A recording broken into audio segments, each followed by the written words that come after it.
As we've seen at this meeting and the other summer meetings, there's a lot of sort of new drugs being studied in T-cell lymphoma, mostly in the relapse refractory setting. And a lot of those drugs have showed good preliminary activity. Sometimes it's subtype specific, sometimes it's across the board.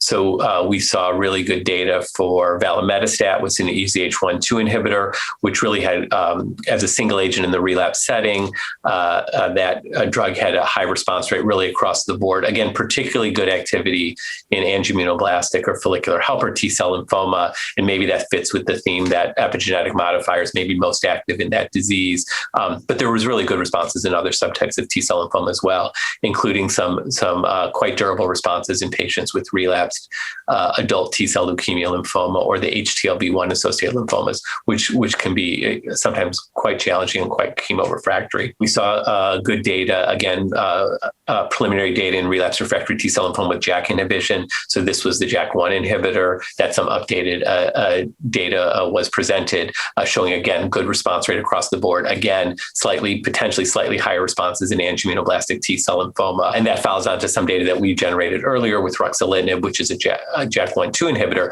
where we also see reasonably good activity. So I think targeting that pathway looks promising. Targeting the PI3 kinase pathway with Duvelisib, there's some quite good data there. EZH1/2 inhibitor. So in terms of sort of these mechanistic or targeted therapies, we're getting a collection of those that look like they have activity. And then I think the next steps are larger studies and understanding whether these drugs are active across the board in the relapse setting. Are there subtype specific or other predictors?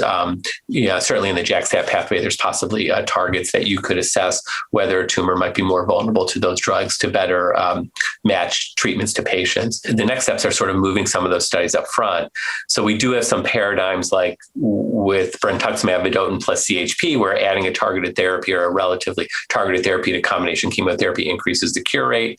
We have a recent experience with Romidepsin plus CHOP where it didn't seem to make a benefit overall. So some of those new drugs are going to migrate in the upfront setting as part of combination chemotherapy.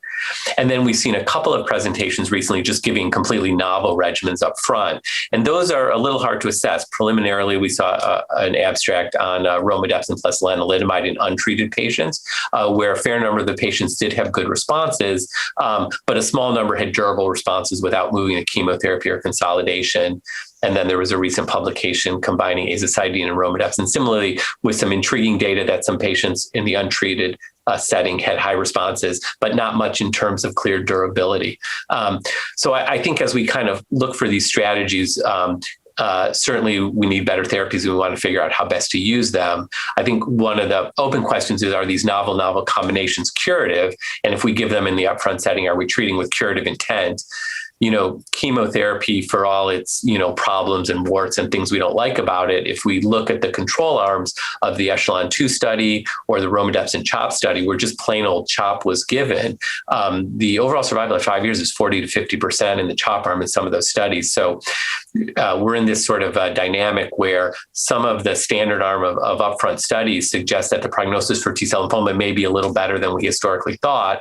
And then do we build upon those strategies, or do we look for completely novel chemo-free regimens up front that might do better more safely? And I mean, my view is we should do better in T-cell lymphoma. So I think all reasonable strategies are on the table. But, I think as we build and going forward, we may need to understand which patients we're treating with curative intent and which we're looking at novel therapies to avoid chemotherapy. But are those novel therapies really providing a chance at cure like we get with combination chemotherapy?